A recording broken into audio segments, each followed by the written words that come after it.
Você vê, toda e qualquer vida intelectual se desenvolve no diálogo com os maiores espíritos da época.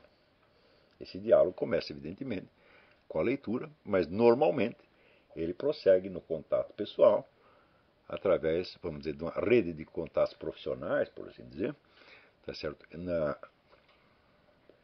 E também, vamos dizer, através de grupos e círculos de amizade, tá certo? Através dos quais uma vocação individual ela se esclarece e consegue se direcionar. No meu caso, eu não conheço ninguém na história, nenhum escritor ou pensador ou qualquer coisa assim, que tenha sido mais privado disso do que eu. Então, eu fui criado num ambiente de classe média baixa, em São Paulo, onde qualquer esforço de conhecimento era considerado um pecado. Porque você devia prestar atenção apenas naquelas matérias que eram necessárias para passar de ano, para fazer o exame. O exame não visava propriamente atestar os seus conhecimentos. Tá certo? O exame era, sobretudo, um exercício da cola. Você sabe que a cola é uma instituição nacional no Brasil. Aqui nos Estados Unidos é raríssimo. Hein? Por quê? Porque as pessoas não estão lá só para passar de ano. Hein?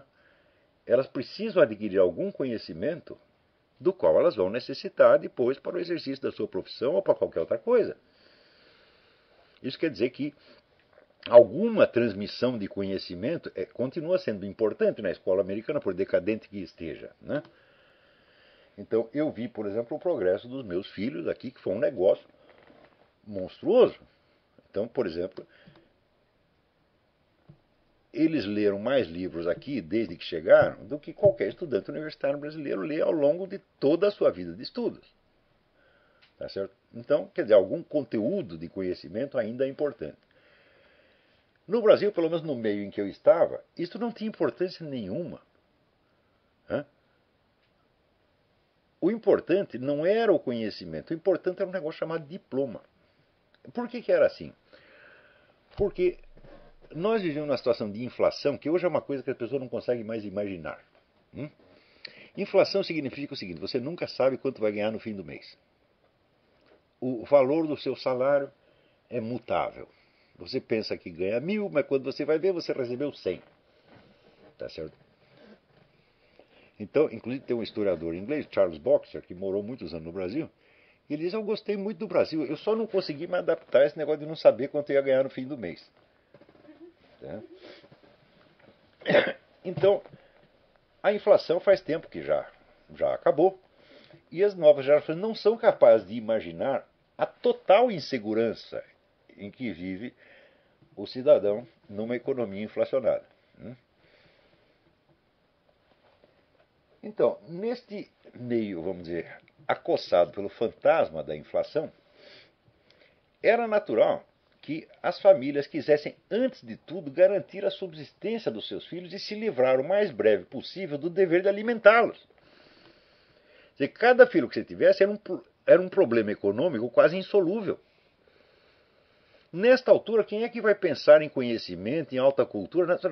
Não, tem que dar um diploma para esse moleque para ele arrumar um emprego no Banco do Brasil o quanto antes. Veja, não havia ambição de ascensão social. Eu não conheci uma única família, mentira, conheci uma única em que o pai e a mãe tinham grandes sonhos para o filho. Ser presidente da República, uma coisa. Só uma. Os outros não. Todo mundo, inclusive de família rica, queria apenas garantir um empreguinho, porque diziam: não sei até quando vou conseguir sustentar esse cara. Então, neste meio não havia nenhum estímulo ao estudo, nada, mas havia um estímulo para você conseguir um diploma o mais rápido possível. Isso significa que a autoridade da escola era uma autoridade negativa. A escola era prezada, respeitada, né, respeitadíssima, não pelos conhecimentos que ela pudesse dar a você, mas pelo poder que ela tinha de negar os seus meios de subsistência se lhe negasse um diploma. Então, a escola não era um meio de ascensão social e nem de inclusão. A escola era um meio de exclusão. Sobretudo, porque a única coisa que ela podia dar para o sujeito era o diploma. E se negasse o diploma, ele estava ferrado. Não é isso? Quando eu entrei para o ginásio, a primeira coisa que me chamou a atenção foi foi o absoluto desinteresse de praticamente todos os professores por qualquer atividade de conhecimento. Vamos dizer, os melhores eram os caras que só prestavam atenção naquela matéria curricular que era necessária para a prova. E alguns não prestavam atenção nem nisto. O que me chamou a atenção para isso foi o contraste com um único professor que eu tinha, que era um homem de conhecimento, que se chamava Francisco de Almeida Magalhães, que era um professor de história. Que você via que era um homem de uma cultura monstruosa, que tinha realmente interesse em conhecimento. Era um intelectual às antigas. Só que ele já estava, acho que com 90 anos, estava gagá e cego. Eu me lembro que um dia eu e dois colegas falaram, vamos visitar o professor Magalhães. Fomos na casa dele. E o homem vivia sozinho, na casa que estava abarrotada de livros nas paredes e no meio. Quer dizer, você tinha biblioteca em toda a volta e no meio você tinha uma montanha de livros empilhados. E não tinha mais lugar para colocar. E a gente fazia assim, puxava um livro qualquer e dizia, professor, o que é isso aqui? Ele discorria sobre o livro. Então, se não tivesse nenhum como ele, talvez eu não tivesse reparado na inépcia dos outros. Mas o contraste ali era brutal. E aquele professor, devido ao fato dele já estar gaga e quase cego, né, ele era objeto de chacota dos outros professores. E dos alunos, nem falar. Eu me lembro que, inclusive, numa das festas de formatura, fui eu que organizei a festa, eu era diretor social do Grêmio, então organizei a festa e chamamos o Magalhães para ser paraninfo. E ele começou a fazer um discurso muito eloquente, como sempre, só que seguinte, ele não sabia onde estava a plateia. Ele começava a falar, e naquele entusiasmo ele ia virando para o fundo do palco, e daí eu tinha que ir lá e virar o professor. Né? Você vê que era uma situação patética, tá certo? Mas, então esse homem inspirava em mim aquele misto de admiração e piedade, tá entendendo? Admiração pela qualidade intelectual dele e piedade por ver a miséria física que estava, física e social que estava vivendo, né? Mas quando eu comparava o Magalhães com os outros, eu vi o seguinte, ninguém ali queria saber de coisa nenhuma. Né? Eu tinha um fato que me chocou bastante. Um dia eu tinha uma professora de inglês que era muito chata, Dona Dea, e eu já tinha decidido que eu nunca ia prestar atenção na aula dela, eu ia fazer outra coisa durante a aula. Então eu pegava uns livros e sentava no último lugar e ficava lendo o livro. E um dia eu estava com um livro do crítico Oswaldino Marques sobre a técnica poética do Cassiano Ricardo. Um livro altamente técnico, né? Mas que para mim estava parecendo muito interessante, porque eu queria ser poeta, queria aprender aquelas coisas. Né? E de repente a Dona Déia percebeu que eu estava lendo o livro. Pegou, apreendeu o livro e levou embora. Né?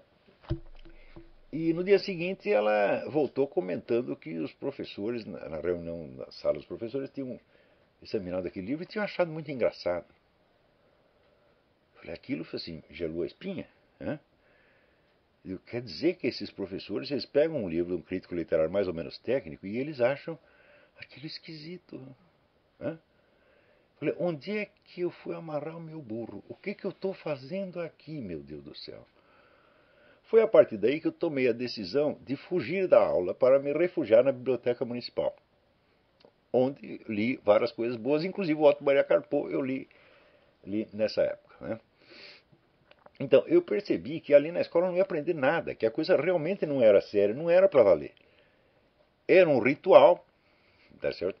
De passagem, né? Que dava ou negava às pessoas o direito não à ascensão social, mas à simples manutenção de uma posição social periclitante e, na maior parte dos casos, extremamente modesta. Então as pessoas queriam que o filho pegasse um diploma e arrumasse logo um empreguinho. Eu achava incrível que mesmo famílias ricas queriam que seus filhos arrumassem empreguinho. Eu ficava revoltado com aquilo, porque eu dizia, escuta, o seu pai tem dinheiro para sustentar. Se você arruma um emprego, você está tomando a vaga de um outro que precisa.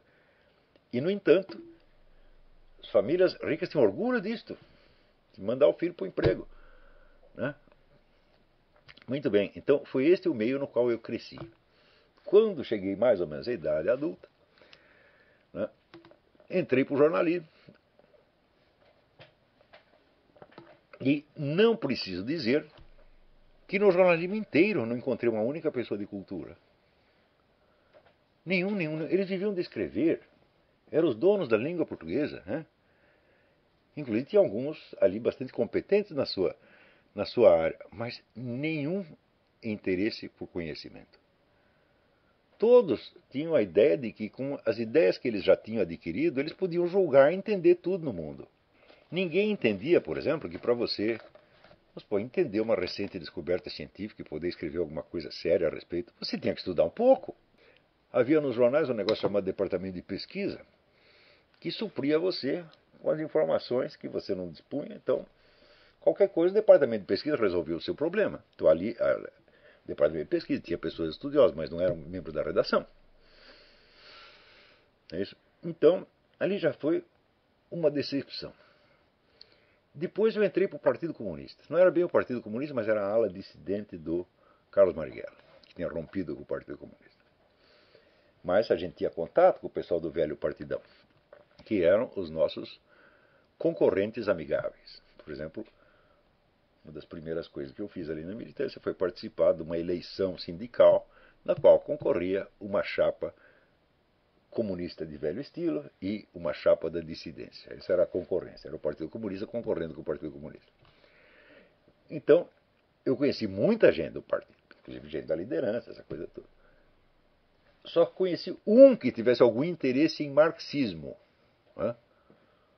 Que foi o velho Nabor Caires de Brito, que o pessoal chamava do capitão. Era realmente um homem de grande erudição e muito interessado. Então, se queria uma conversa mais séria sobre marxismo, tinha que conversar com o Nabor Caires de Brito, porque os outros não sabiam nada.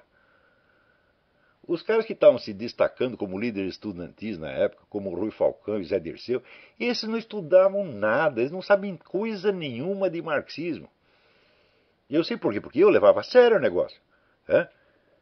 Eu, naqueles anos que eu estive ali, eu li um monte de obras de Karl Marx, um monte de obras de Lenin, a tal da escola de Frankfurt quase inteira, Georg Lukács, um monte de coisa, e eu estava levando a coisa a séria. Né? Não que eu acreditasse muito, falava, mas já que eu estou aqui, né? Quem está na chuva para se molhar, então se é para ser comunista, então vamos saber que raio de coisa é essa. Ninguém tinha o menor interesse nisso. Então, isso quer dizer, eu, na infância, pelo simples fato de ter interesse em certas coisas mais altas, já era considerado um sujeito esquisito. No ginásio, pior ainda. Entrei para o jornalismo, pior. Veja, o meu contraste com o ambiente era tal que o meu apelido na redação era de padre. Os caras, ô padre, tá. O padre que via sempre com o livro embaixo do braço, né? Não ficava conversando abobrinha.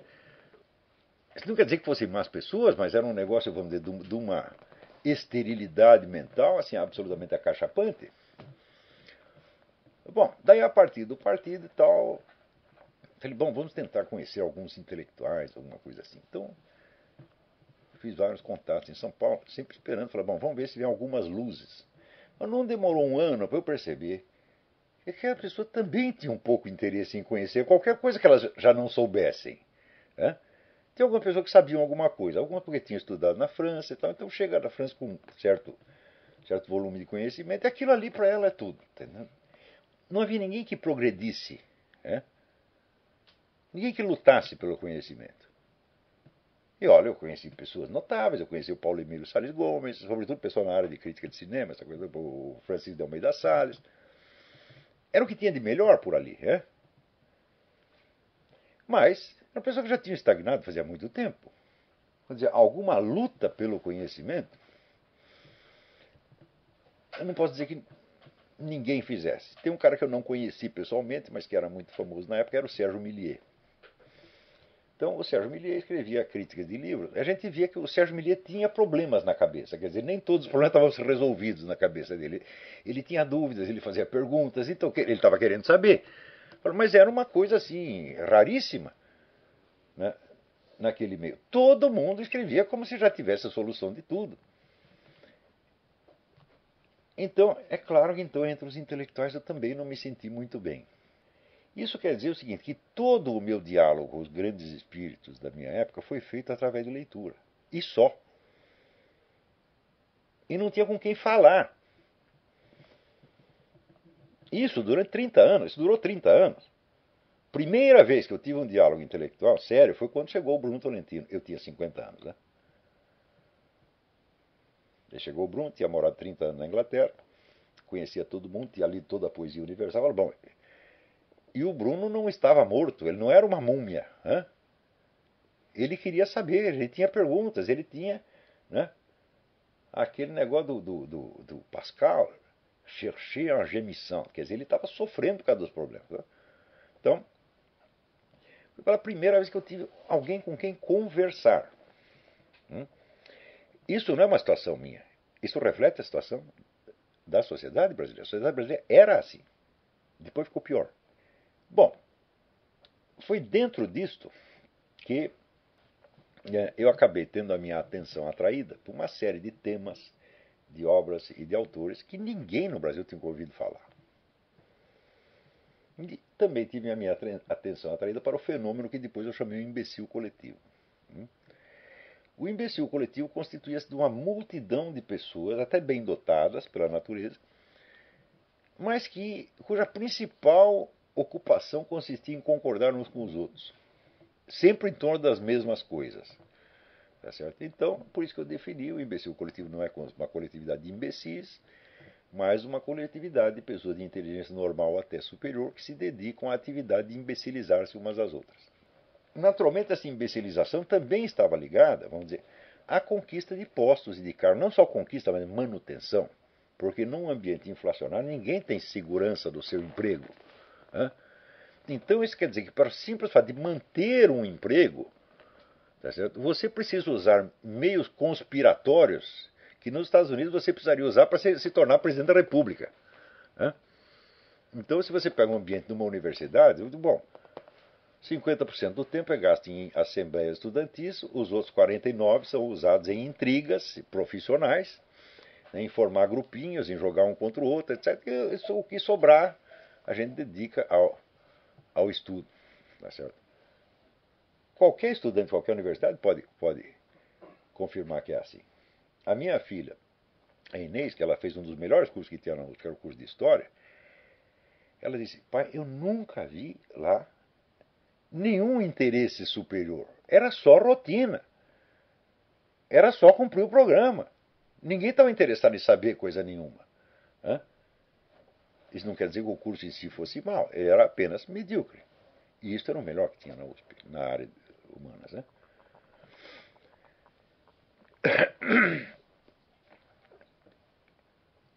Então, a partir do livro Imbecil Coletivo, quer dizer, primeiro eu publiquei o Jardim das Aflições, depois o Imbecil Coletivo. Né? A partir dali eu comecei um trabalho sistemático, vamos dizer, de tentar abrir a janela um pouco para a pessoa respirar, saber, existem outras coisas. Esta liderança intelectual brasileira já está morta faz muito tempo, vocês estão prestando atenção em múmia. Né?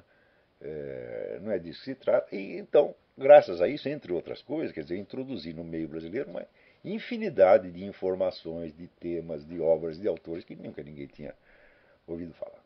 No começo, o pessoal do establishment universitário, que era a mesma coisa que dizer o establishment comunista, achou que ia se livrar de mim muito facilmente, mas não conseguiram, se deram muito mal, então daí decidiram ficar quietos.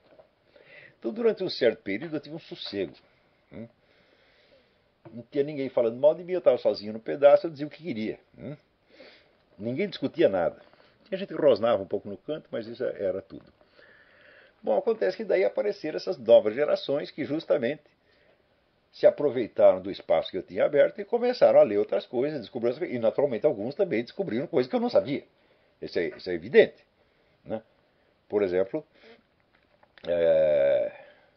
outro dia mesmo eu li um negócio sobre o romancista húngaro Peter Esterházy, que eu não conhecia. Tá certo? Imediatamente mandei ver o livro dele, estou muito grato a quem me deu a dica. Eu não me lembro quem foi, mas foi um pessoal de um site literário insignificante, mas mencionava Esterházy, né? E que escreveu, vamos dizer, a família Esterházy é uma família nobre da Hungria que teve importância histórica ali, e ele escreveu um romance baseado na história da família dele. Só que ele escreveu tudo, inclusive centrado na pessoa do pai, e depois ele descobriu que o pai tinha sido agente da polícia secreta comunista. E daí ele teve que escrever um outro livro que ele chamou de Edição Corrigida. Contando a sua decepção com a figura do pai. Então, é um personagem interessantíssimo, evidentemente. Né? Assim como alguém, tempos atrás, me revelou o Albert Cohen, que escreveu aquele belíssimo livro, Belle du Seigneur, A Bela do Senhor. Né? Obra-prima, que é extraordinária. Então, quando alguém me dá uma dica dessa, eu agradeço. Né? Eu não vou dizer, fui eu que descobri. Tá? Peraí, tem muita coisa que eu descobri fuçando no mundo, coisa que já existia. Né? Mas, quando alguém me dá uma ideia nova, eu não fico bravo de não ter sido o primeiro que eu pensei, porque eu não posso ter sido o primeiro que pensou tudo. Né? Quer dizer, por mais pioneiro que você queira ser, bom, a maior parte das ideias já foram pensadas. Né? A maior parte dos livros já foram escritos. E você vai acrescentar um quase nada ali, não é isso? Isso quando você não vai fazer a melhor parte do seu trabalho, se inspirando em autores de 2000 anos atrás, como eu me inspirei no Aristóteles, com o negócio dos 4 discursos. Né? Então, eu vi que neste período tinha se perdido até a noção mínima do que é a ética da vida intelectual. As pessoas não sabem mais. Então, de repente, começam a ler livros, etc., ficam bravos, porque não foram eles que descobriram tudo sozinhos. Então, a urgência principal dos caras é tirar o lado carvado do caminho. Isso acontece. São dezenas de pessoas que estão querendo fazer isso. Muitos deles, outro dia teve um, não vou nem dizer o nome, o Olavo de Carvalho está superado. Eu digo, está bem, todo mundo será superado, mas superado por quem? Então, esse negócio da pose é uma coisa que está presente na cultura brasileira de maneira quase obsessiva.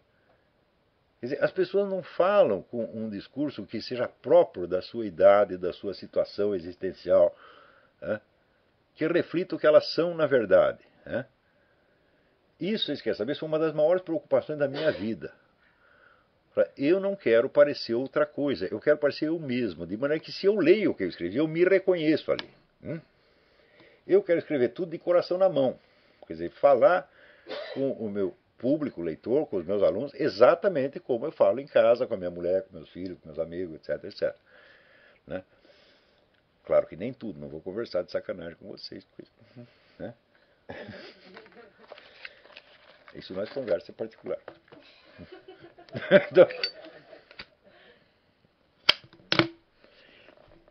mas, às vezes, vocês veem que nos meus livros, nos meus escritos, nos meus artigos, eu misturo muito o discurso erudito com o discurso mais brega possível. Por quê? Porque eu não sou um erudito acadêmico. Eu não sou uma pessoa do meio acadêmico europeu. Eu não fui criado naquele meio. Eu sou um brega do terceiro mundo. Está entendendo? Muito mal formado intelectualmente, formado aos trancos e barrancos. Claro que eu sei um bocado de coisa. E eu acho que no Brasil não tem ninguém que sabe mais do que eu. Tá certo? Mas e daí? Isso não vai me transformar no professor doutor. Então, eu estou aí que nem aquela história do meu filho, o Gugu, né, que estava querendo forçar o primo. Ele ganhou uma fantasia de Batman. E daí chegou pro primo e falou, vira Robin. O primo falou, não. Vira Robin. Não. O Gugu saiu ali cabisbaixo. Chegou para a mãe e falou, mãe, me dá minha chupeta que eu já virei o Gugu de novo. Então, olha, eu não posso escrever num tom uniformemente acadêmico porque eu não sou isto. Eu sou apenas o Olavo, tá entendendo? Quer dizer, um cara que saiu de um meio iletrado, um meio infame, você está entendendo? E que com muita luta foi aprendendo alguma coisa, mas que não perdia a minha raiz brega de jeito nenhum. Eu não posso perder nunca, porque eu fui criado no meio disso. Então, os meus amigos de infância, era tudo bandidinho, meu Deus do céu. Era isso que eu tinha ali, não tinha outra coisa. Quando fui pro ginásio, os meus amigos falavam de mulher e futebol, era só isso que tinha, pô. E eu não posso dizer que eu odiasse ou desprezasse, eram os meus amigos. Afinal de contas, um bando de cafajeste. Mas eram meus amigos, os amigos que eu tinha. Então, eu não posso negar as minhas raízes na breguice brasileira. E graças a Deus é assim, porque isso me permite entender a sociedade brasileira.